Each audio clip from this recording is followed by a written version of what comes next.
So அது வந்து இளநீ. இந்த இளநீ தண்ணியை தான் நம்ம வந்து இப்போ ஊற்ற போகிறோம் விளக்கில். அப்படி பிடிச்சிட்டு போய் ஒரு குத்துனோம்னா முடிஞ்சது. அதாவது அல்ல குறையாமல் கொடுக்கறது தான் அந்த அக்ஷய பாத்திரம். அது இருந்ததற்கான ஆதாரம் அப்போலேருந்து இப்போ வரைக்கும் அந்த கடவுள் சக்தினால் இளநீரில் விளக்கேற்றிட்டு இருக்கோம். ஸோ அக்ஷய பாத்திரத்துக்கான சான்றுன்னே சொல்லலாம். இதுதான் இவங்க தியானம் பண்ணுற இடம்.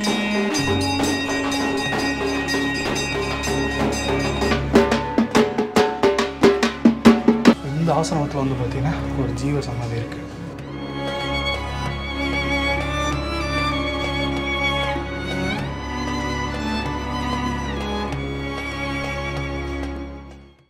இன்றைக்கி நான் ஒரு சித்தரை தேடி வந்திருக்கேங்க. சித்தர்கள் தேடிய பயணத்தில் இது 3வது தொடர். இந்த காணொலியில் இளநீரில் விளக்கு எரியுது சொன்னால் நம்ப முடியுது அவங்களால. அதை நான் நேரடியாக பார்த்தேன். அதை இந்த காணொலியில் நீங்களும் பார்க்க போகிறீங்க. அது மட்டும் இல்லை, இப்போ நான் இருக்கிற இடம் அப்படின்னு பார்த்தீங்கன்னா ஒரு மலைப்பகுதி, ஒரு அடர்ந்த காட்டுப்பகுதி. 4 மலைகளை கடந்து தான் இந்த இடத்துக்கு நான் வந்திருக்கேன். ஸோ இந்த காணொலியில் இளநீரில் விளக்கு எறிகிறதையும் இந்த சித்தர்களுடைய சொல்லப்படுற அந்த கதைகளையுமே இந்த காணொலியில் நம்ம பார்க்க போகிறோங்க. வணக்கம், நான் மனோஜ் முருகன்.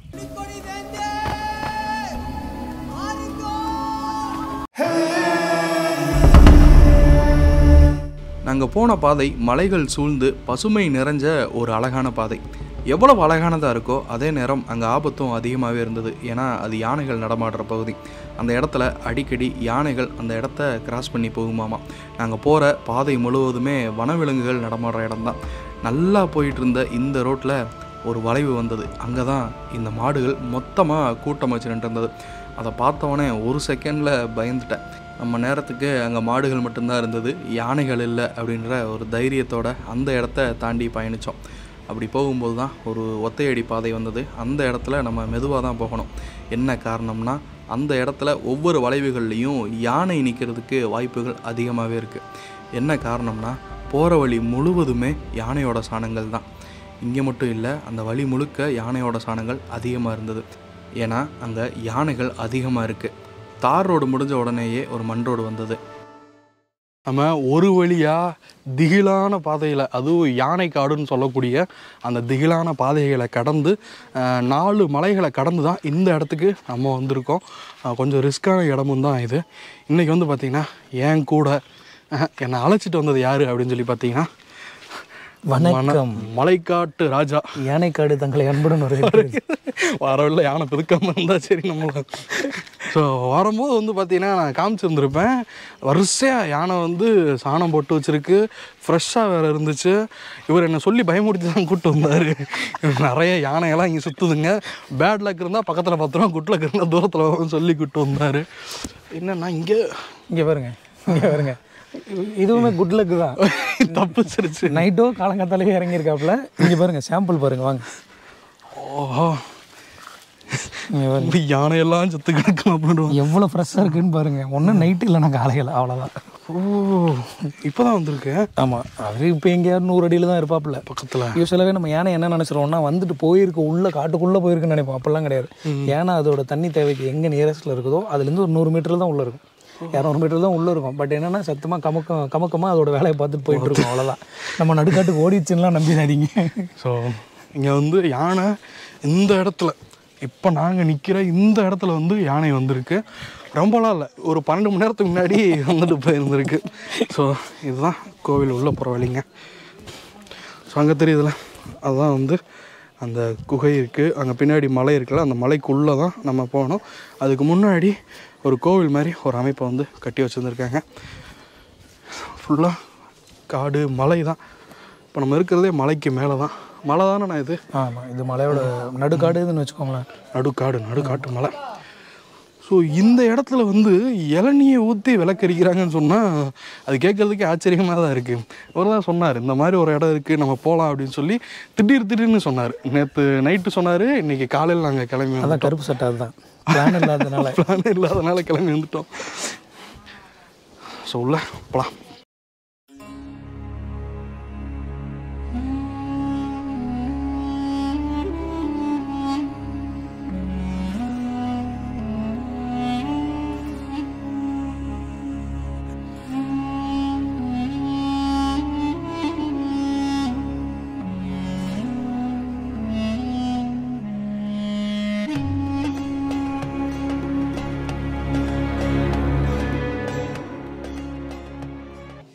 சாமி கும்பிட உள்ள போகலாம் வாங்க. உட்காந்தே போங்க.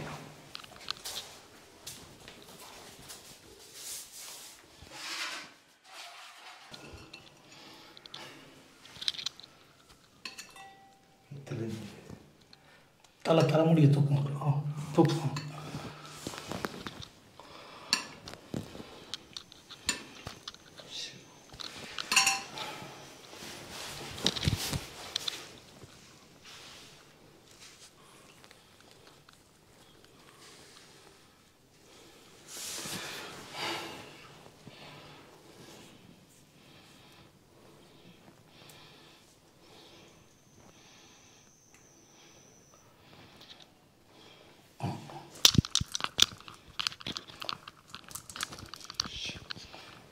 ஸோ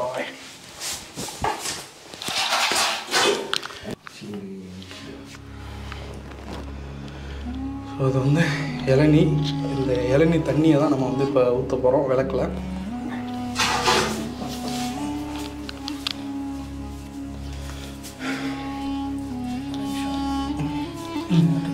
ஓம் நம சிவாய. ஓம் நம சிவாய.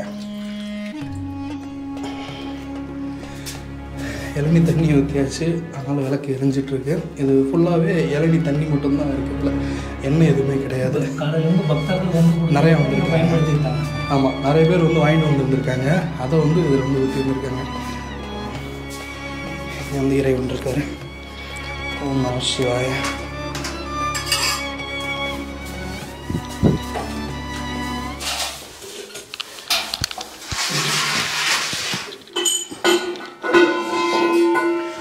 இப்போ வந்து பூஜைகள் தொடங்க போகுது.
ஓம் நம சிவாய.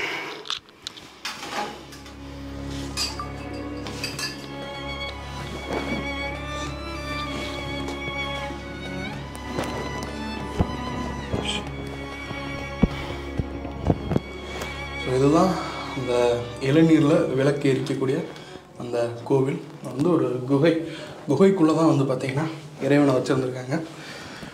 லிங்கமாக இறைவன் இருக்கார். அதுக்கப்புறம் இங்கே அந்த விளக்கில் வந்து பார்த்திங்கன்னா இளநீரை ஊற்றி விளக்குகள் எரிஞ்சிட்ருக்கு. அது இளநீர் மட்டும்தான் இது பண்ணுவீங்களா? சரிங்க. அவங்க அந்த பூஜை பண்ணும்போது வந்து பார்த்திங்கன்னா நமக்குள்ளே ஒரு புது வைப்ரேஷனே க்ரியேட் ஆகுது இந்த இடத்துல.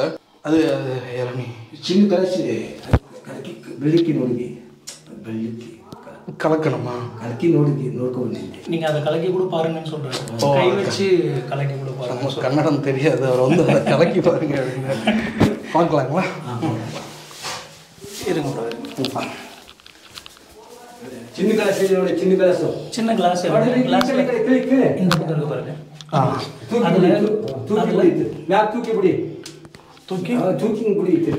தூக்கி நீங்கள் எடுத்து ஊற்றி பாருங்கன்னு சொல்கிறேன். அது என்ன இருந்தால் நமக்கு தெரியும் இல்லையா? தண்ணி தான். தண்ணி முழுக்க முழுக்க தண்ணி தான். தண்ணி தான். நீங்கள் உங்கள் கையில் லைட்டாக இது பண்ணி டிப் பண்ணி காமிச்சிருக்கீங்க. அட தண்ணி ஒன்றுமே அதில் இது இல்லை. தண்ணி ஒரு முழுக்க இளநீர்லேயே வந்து பார்த்தீங்கன்னா இந்த விளக்கு எரிஞ்சிட்டு இருந்திருக்கு. இப்போ இல்லை, காலங்காலமாக இப்படி தான் இவங்க வந்து எரிச்சிட்டு இருந்திருக்காங்க. இங்கே திரிகை ஸ்டார்டிங்கோ ಸ್ವಲ್ಪ ಎಲೆ போட்டு திரிகை இலை அது திரிகை இலை இலை திரிகை இலை திரிகை அந்த இந்த திரிகை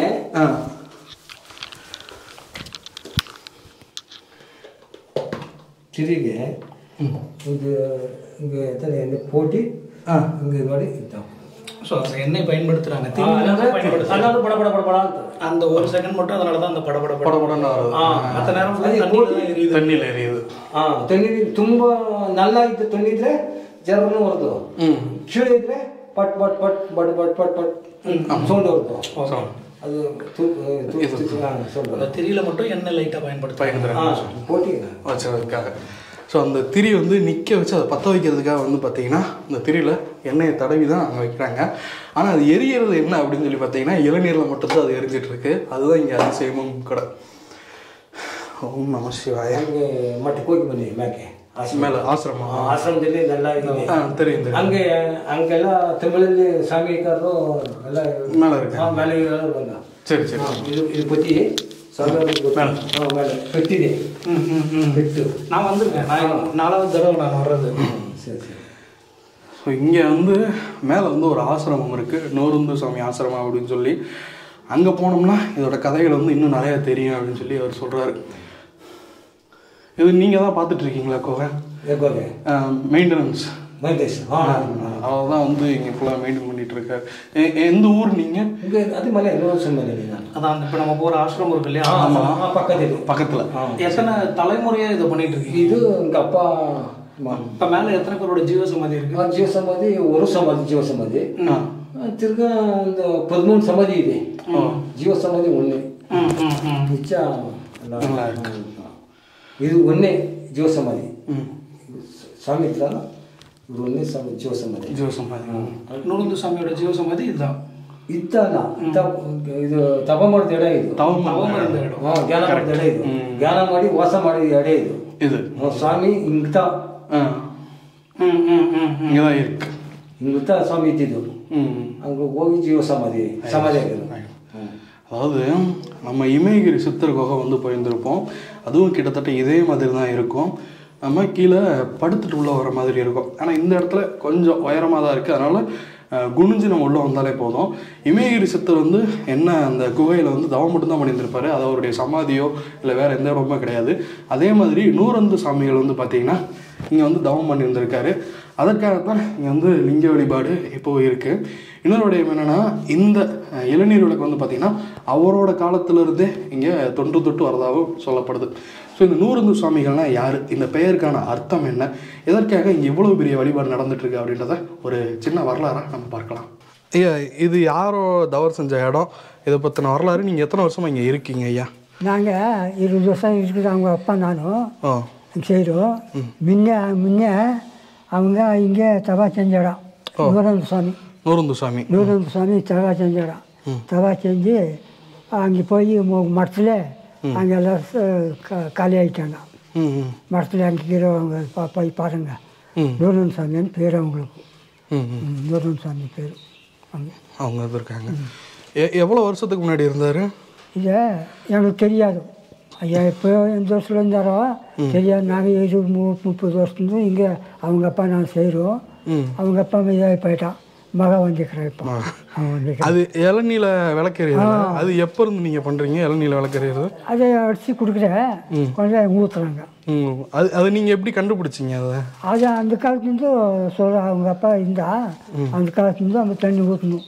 அங்கே தபா செஞ்சாடா அவங்க அங்கே இங்கெல்லாம் எரியாது, அங்கே ஒருத்தா மட்டும் எரியுது, மற்ற வேற எங்கேயும் எரியாது. எரியாது. நூறந்து சாமி, நூறந்து சாமின்னு பேர் அவங்களுக்கு. அது எப்படி அந்த பேர் வந்துச்சுங்க ஐயா? அவங்க 100 பேர் வந்தாங்களா இங்கே பார்க்கணுங்க சத்தியான்னுட்டு, எங்களுக்கு ஒவ்வொரு பசி சாப்பாடு போடுங்கன்னாங்களா. சரி அவங்க வந்து ஒரு 2 களி ஒவ்வொரு பசி எங்களுக்கு சாப்பாடு போடுங்கன்னு சொன்னாங்களா அந்த அவருக்கும். சரி ஒரே ஒன்றே எங்கேயோ பிச்சாட்டின்னு வந்து வச்சுருந்தாங்களாம். வாங்க பண்ணிவிட்டு அந்த பாரு மேலே உக்காந்தாங்களா. எல்லாம் 100 பேர் உக்காந்தாங்களா. ஒரு ரவுண்டு எடுத்து வச்சா இன்னொரு 2 வரணும். அப்படியே 100 பேருக்கு ஒரு ரவுண்ட் போயிச்சா அவங்களுக்கும் அந்த ஆளுக்கும். அதுக்கு தான் நூறாம் சாமின்னு பேர் அவங்களுக்கு பேர். அவ்வளோதான். சரிங்க, சரி, நன்றிங்க ஐயா. சரி சார். உங்கள் பேர் ஐயா?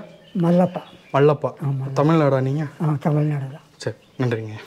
இந்த இடத்தோட பேர் வந்து நூறுந்து சாமி மலை அப்படின்னு சொல்லுவாங்க. இந்த மலைக்கு பேரே அதுதான். நூறுந்து அப்படிங்கிறதுக்கு முதல்ல என்ன அர்த்தம் அப்படின்னு பார்த்தீங்கன்னா கன்னடத்தில் 101 அப்படின்னு அர்த்தம்.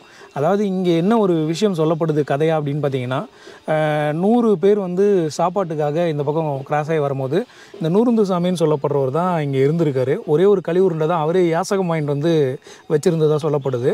அப்புறம் சிவபெருமானை வேண்டி வந்திருக்கவங்களை வந்து வெறுங்கையோடு அனுப்ப முடியாது, நான் சாப்பாடு கொடுக்கணும், என்னை காப்பாற்று சாமி அப்படின்னு சொல்லிட்டு சிவபெருமான்கிட்ட கேட்டு ஒரு களி வச்சுருந்த பாத்திரத்துலேருந்து முதல்ல எடுத்து ஒருத்தர் கொடுத்துருக்காரு. அப்புறம் அதிலிருந்து திரும்பி அதாவது அக்ஷய பாத்திரம் கேள்விப்பட்டிருப்பீங்க, அந்த ஒரு நிகழ்வு நடந்ததாக ஒரு கதை இங்கே சொல்லப்படுது. ஸோ அக்ஷய பாத்திரத்துக்கான சான்றுன்னே சொல்லலாம்.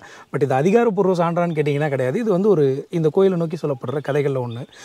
அந்த மாதிரி களி 100 பேருக்கு கொடுத்துட்டு இவரும் 101வது ஆளாக அங்கே உட்காந்து சாப்பிட்டதுனால அவருக்கு வந்து 101வது சாமின்னு அவங்க பேர் கொடுத்துருக்காங்க. ஸோ அதுதான் கன்னடத்தில் நூறுந்து சாமின்னு சொல்லப்படுது. இன்றைக்கும் அதே பேரால் இந்த இடம் அழைக்கப்படுது. இது தமிழ்நாட்டில் தான் இருக்குது. பட் வந்து கர்நாடகா தமிழ்நாடு பார்டருங்கிறதுனால ரெண்டுமே மிக்ஸ் ஆகி மெர்ஜ் ஆகி தான் இருக்கும். அதனால தான் இதை இன்றைக்குமே கன்னட பேர்லேயே நூறுந்து சாமின்னு அழைக்கிறாங்க.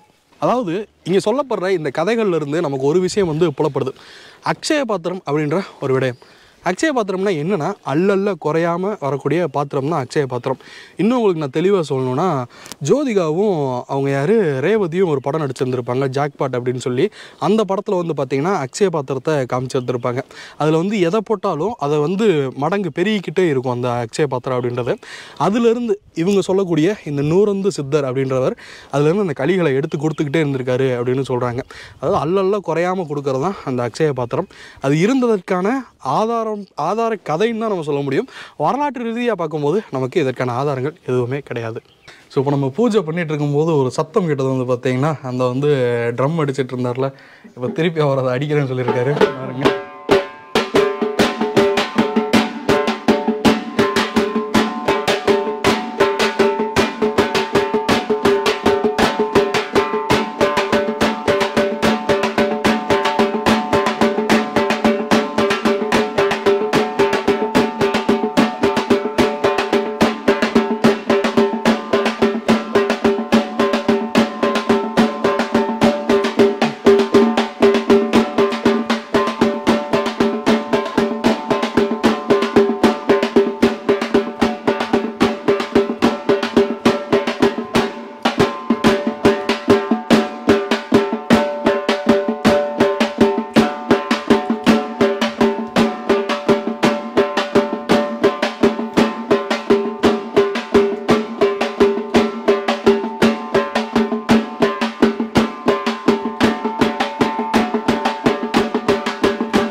சூப்பரான ஒரு ஆட்டத்தையும் அந்த சத்தத்தையும் கேட்டுருந்துருப்பீங்க. அது நமக்காக அவங்க வந்து பண்ணி காட்டினாங்க, அவங்க அந்த ஐயாவும் இன்னொரு ஐயாவும். இப்போ வந்து நம்ம கீழே அந்த இளநீரில் விளக்கு ஏற்றின அந்த இடத்த பார்த்துருப்பீங்க. இப்போ இன்னொரு விடயம் என்னென்னா, இங்கே இதற்கு மேலே வந்து பார்த்திங்கன்னா ஒரு 500 மீட்டருக்குள்ளேயே வந்து பார்த்திங்கன்னா ஒரு ஆசிரமம் ஒன்று இருக்குது.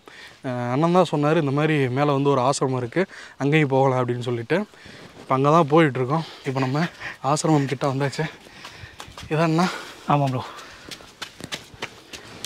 ஸோ இந்த இடத்துல வந்து பார்த்திங்கன்னா 2, 4, 6, 7, 8, 9, 10 ஒரு 10 சிவலிங்கங்கள் வந்து பிரதிஷ்டை பண்ணியிருக்காங்க. அது போக அதுக்கு பக்கத்தில் வந்து பார்த்திங்கன்னா 11ஆவதாக ஒரு லிங்கமும் வச்சுருந்துருக்காங்க. இந்த ஆசிரமத்தில் வந்து பார்த்திங்கன்னா ஒரு ஜீவ சமாதி இருக்குது.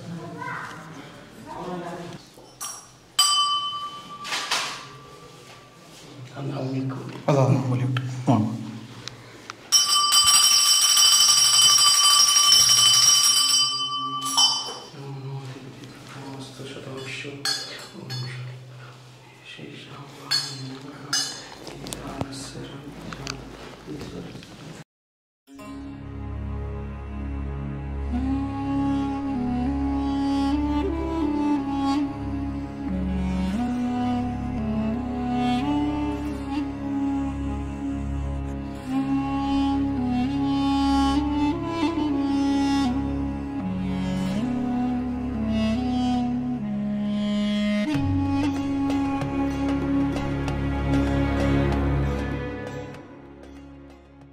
நான் ஏற்ற ஆசிரமம் நினச்சேன். இது ஆசிரமம் இல்லையாமா, என்னதுன்னா ஜீவ சமாதி ஆன இடம் இது. ஆசிரமம் இன்னும் பக்கத்தில் இருக்காமா.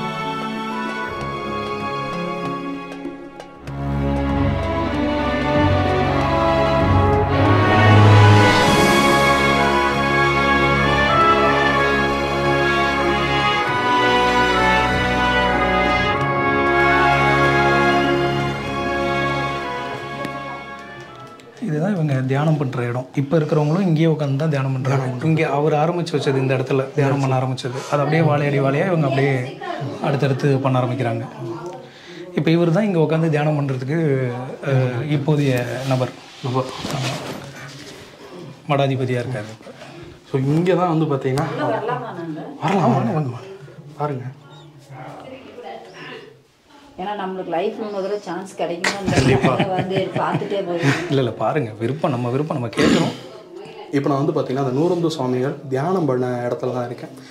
இந்த இடத்துல தான் வந்து அவர் தியானம் பண்ணி இருந்திருக்காரு. இப்போவும் அந்த வம்சாவளியில் தலைமுறைகளில் வந்தவங்க இப்போவும் இந்த இடத்துல உட்காந்து தான் தியானம் பண்ணுறாங்க. இங்கே வந்து வழிபட்டுருக்காங்க. இந்த சங்கில் வந்து பார்த்திங்கன்னா மேலே வந்து ஒரு லிங்கத்தை வச்சுருந்துருக்காங்க.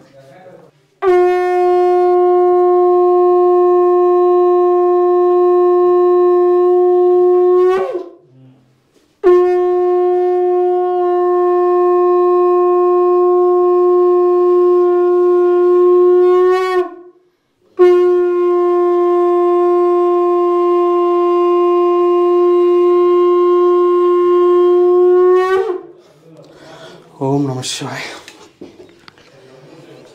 இங்கே வந்து பார்த்தீங்கன்னா அவர்கள் பயன்படுத்தினது இருக்குது. அது என்னது தெரியுதுங்களா? ஒரு மிகப்பெரிய ஒரு வாள். இது வந்து ஒரு குத்துவாள். இங்கே பார்த்தீங்களா, கையில் வந்து நம்ம உள்ள வர மாதிரி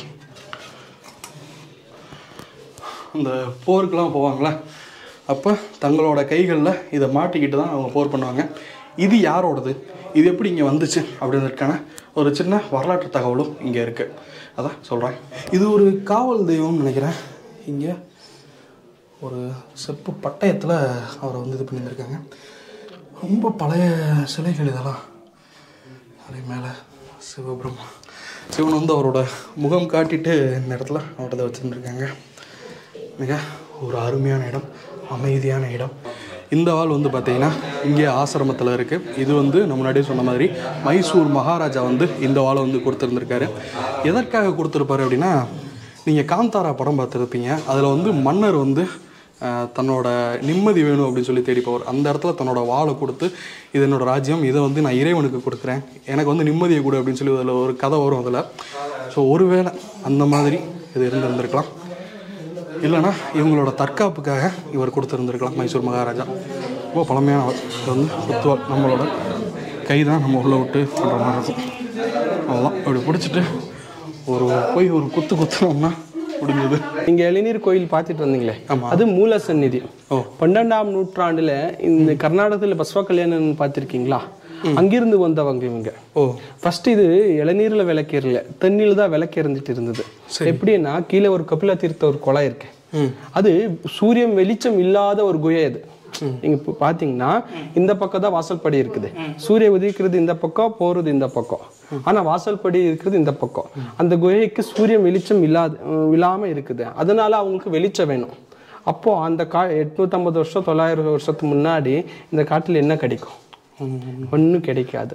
அப்போ என்ன பண்ணுவாங்கன்னா, சரி அவங்க அங்க வந்து தியானம் செய்யணும், தபஸ் செய்யணும். ஆனா அவங்களுக்கு கொஞ்சம் வெளிச்சம் வேணும். அதனால கீழே ஒரு கபில தீர்த்தன் ஒரு குளம் இருக்கு. நீங்கள் அங்கே கீழே இறங்கி பார்த்தா அது தெரிஞ்சிடும். அந்த குளத்தண்ணி எடுத்துகிட்டு வந்து இந்த வில்வ மரம் பார்த்துருக்கீங்க தானே? ஆமாம். இந்த வில்வ மரத்தின் காயில் ஓடு செஞ்சு, அந்த மாதிரி ஓடு செஞ்சு இந்த மரத்தின் நாறு வேறு இதில் திரி பண்ணி அவங்க தபசக்தி மூலியமாக அந்த தண்ணியை ஊற்றி, ஏன்னா அவங்க தபசக்தி மூலியமாக அந்த தண்ணியை ஊற்றி அந்த திரியை வச்சு விளக்கேற்றுவாங்க.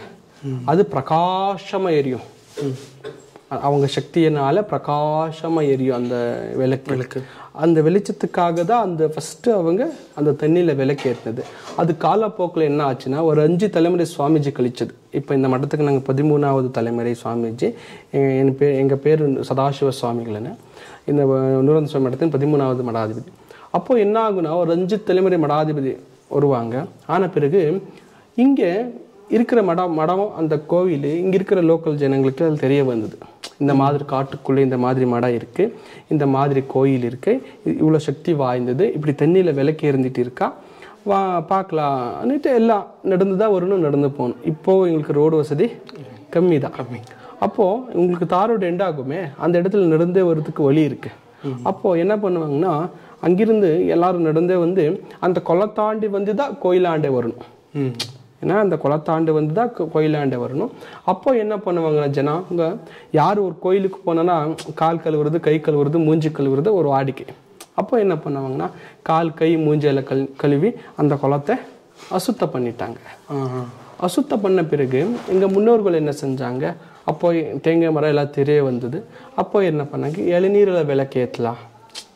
ஏன்னா இந்த உலகத்திலேயே சுத்தமான தண்ணி, இந்த உலகத்திலேயே. ஆமாம், மனுஷன் கைப்படாத ஒரு தண்ணி, அது மனிதன் கைப்படாத ஒரு தண்ணி. இளநீரில் விளக்கேற்றலான்னு ஃபஸ்ட்டு அந்த இளநீரை எடுத்துகிட்டு வந்து அப்போலேருந்து இப்போ வரைக்கும் அந்த கடவுள் சக்தினால் இளநீரில் விளக்கேற்றிட்டு இருக்கோம். அவங்க இருக்கிறதுனால தான் நாங்களாம் இங்கே வாழ்ந்துட்டு இருக்கோம். இப்போ வரைக்கும் அந்த கடவுள் சக்தினால இளநீரில் விளக்கேற்றிட்டு இருக்கோம். இவங்க மலை மாதேஸ்வர் கேட்டிருக்கீங்க தானே? மாதேஸ்வர் மலை இங்கிருந்து நடந்தே போனால் மாதேஸ்வர் மலை 40 கிலோமீட்டர் எங்களுக்கு ஆற்று கடந்து போனால் 40 கிலோமீட்டர். அப்போது இவங்க மலை மாதேஸ்வர் எல்லாம் ஒரே சமகாலத்தவங்களா? நீங்கள் எல்லாம் இப்போ எப்படி ஃபோனில் பேசிப்போமோ, அவங்க அந்த காலத்தில் மனசிலிருந்து மனசுக்கு, இந்த டெலிபத்தின்னு சொல்லுவாங்க இங்கிலீஷில், மனசிலிருந்து மனசுக்கு பேசிப்பாங்க. பேசின பிறகு அவங்க மலை மாதேஸ்வர் கேட்பாங்க, நீங்கள் என்ன சாதனை செஞ்சுருக்கீங்கன்னு. அப்போ எங்கள் நூறந்து சுவாமிகள் சொல்லுவாங்க, ஏகோத்தர சதஸ்தல சாதனை, ஏக்கன்னவன்னு ಶತಾನ 100 101 ஸ்தல சாதனை. ஒரு ஸ்தலத்தில் உட்காந்து ஒரு சாதனை பண்ணியிருக்காங்க. நீங்கள் பார்த்தீங்களா இளநீர் குகை, அந்த மாதிரி 101 குகை இருக்கு இங்கே. இப்போ ஒன்று கீழே ரெடி பண்ணிட்டு இருக்கோம். அவங்க வாழ்ந்துட்டு இந்த மடத்தை கட்டினதா. அப்போ என்ன பண்ணுவாங்கன்னா, மலை மாதேஸ்வர் பார்க்கலாம் இவங்க சாதனை என்ன பண்ணியிருக்காங்கன்னுட்டு ஒரு 100 சீடர்களை கூட்டிகிட்டு வந்துடுவாங்க. எவ்வளோ? 100 சீடர்களை, அவங்க வேஷத்தை பதிலிச்சு 100 சீடர்களை கூட்டிகிட்டு வந்துடுவாங்க. ஆனால் எங்கள் நூறந்து சுவாமிகள் தினமும் ஒரு ஊருக்கு போகிறது, ஒரே ஒரு களிவுருண்டை, ஒரே ஒரு சவுட் சாம்பார், பிக்ஷா பிக்ஷனோ பிச்சை எடுத்துட்டு இந்த ஜோல்ல பை பார்த்துருக்கீங்க தெரியும், அந்த ஜோல்ல பைக்குள்ளே போட்டுட்டு எடுத்துட்டு வந்து அந்த கோயிலாண்ட தியானம் பண்ணி எல்லாம் முடிச்சுட்டு அங்கே ஒரு பெரிய பாறை இருக்கு, ஸ்ட்ரைட்டாக போன பாறை லெஃப்டாக போன கோயில். அந்த பாறை மேலே சின்ன சின்னதாக சொனை மாதிரி குளம்னு சொல்லுவோம், சின்ன சின்ன 2 குளம், பெரிய குளம் சின்ன குளம்னு. சார் எல்லாம் முடிச்சுட்டு போய் அங்கே சாப்பிடணும். அப்போது எங்கள் நூறந்து சுவாமிகள் அவங்க மலைமாதேஸ்வர் வந்துடுவாங்க. வந்து ஐயா எங்களுக்கு ரொம்ப பசிக்குது, அங்கே 100 பேர் வந்து அங்கே சக்தியை பரீட்சை பண்ணலான்னு 100 பேர் வந்து ஐயா எங்களுக்கு ரொம்ப பசிக்குது சாப்பாடு போடுங்க. 100 பேர் வந்து எங்களுக்கு ரொம்ப பசிக்குது சாப்பாடு போடுங்கன்னு. ஆனால் இவங்க ஜோல்ல பையில் இருக்கிறது ஒரே ஒரு களி உருண்டை, ஒரே ஒரு சோறு சாம்பார். அப்போ என்ன பண்ணுவாங்கன்னா, சரி போங்க நீங்கள் 100 பேர் வந்திருக்கீங்க, போங்க ஒரு குளத்தில் பெரிய குளத்தில் போய் எல்லாம் குளிச்சுட்டு பூஜை பண்ணிட்டு வாங்கன்னு சொல்லுவாங்க. சரி எல்லாரும் போவாங்க, எல்லாரும் பூஜை முடிப்பாங்க. எல்லாரும் மனசும் ஒரு மாதிரி, ஏன்னா அரிசி இல்லை பொறுப்பு இல்லை ஒன்றும் இல்லை. ஆனால் எங்களுக்கு எப்படி சாப்பாடு கொடுப்பாங்க, நாங்கள் 100 பேர் இருக்கோம், எப்படி எங்களுக்கு சாப்பாடு கொடுப்பாங்கன்னு. ஆனால் சரி பார்க்கலாம் சொல்லியிருக்காங்கன்னுட்டு 100 பேர் போனாங்க, குளிச்சுட்டாங்க, வந்து எல்லாரும் உக்காந்தாங்க.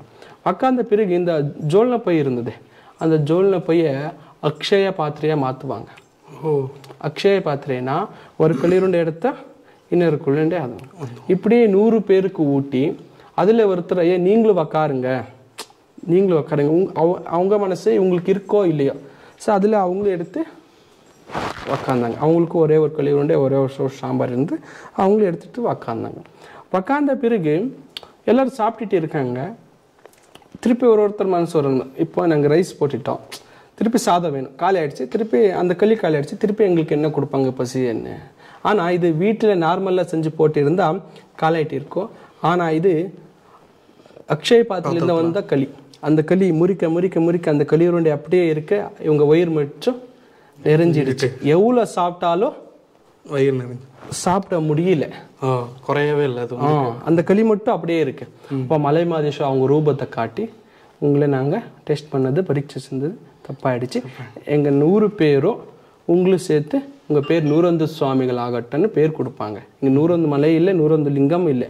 ஆனால் அவங்க 850 வருஷத்துக்கு முன்னாடி 101 பேருக்கு அன்னதானம் செஞ்சதுக்கு நூறந்து சுவாமிகள் 101 சுவாமிகள் தமிழில் 101, கர்நாடகத்தில் இங்கிலீஷில் 101 சுவாமிஜி நூறந்து சுவாமிகள்னு பேர் கொடுப்பாங்க. இதில் எங்கள் முன்னோர்கள் நூறந்து சுவாமி இருக்கா இல்லை, இப்போதான் அவங்க இவங்க தான் நூறந்து சுவாமிங்க எங்களுக்கு எல்லாம். எங்க முன்னாடி இருந்தவங்க, அதுக்கு முன்னாடி இருந்தவங்க, அதுக்கு முன்னாடி ஒரு 150 வருஷம் இவங்க அதுக்கு முன்னாடி 5 மீதி பேரெல்லாம் ஒரு 9 பேருக்கு போட்டோ இல்லை, இவங்கள ஒருத்தர் தான் போனேன். செம்பருத்தி செடி 5 சுத்து,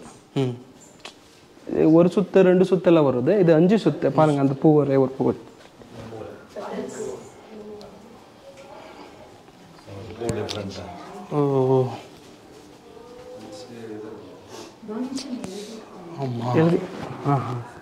இந்த காணொலியில் வந்து பார்த்தீங்கன்னா நம்ம இளநீரில் எரிஞ்ச தீபத்தை பார்த்தோம். அதுக்கப்புறமா வந்து பார்த்திங்கன்னா இந்த ஆசிரமத்தில் இதனுடைய வரலாறையுமே நம்ம பார்த்தோம். இங்கே நமக்கு உணவுகளுமே அளிக்கப்பட்டுச்சுங்க. ஸோ இந்த இடத்துக்கு நம்ம எப்படி வரலான்னா, தருமபுரியிலேருந்து பார்த்தீங்கன்னா எக்ஸாக்டாக ஒரு 111 கிலோமீட்டர் வரும். கிருஷ்ணகிரியிலேருந்து வந்தாலுமே 112 கிலோமீட்டர். நீங்கள் நிறைய பேர் ஒகேனக்கலுக்கு பிளான் பண்ணுவீங்க.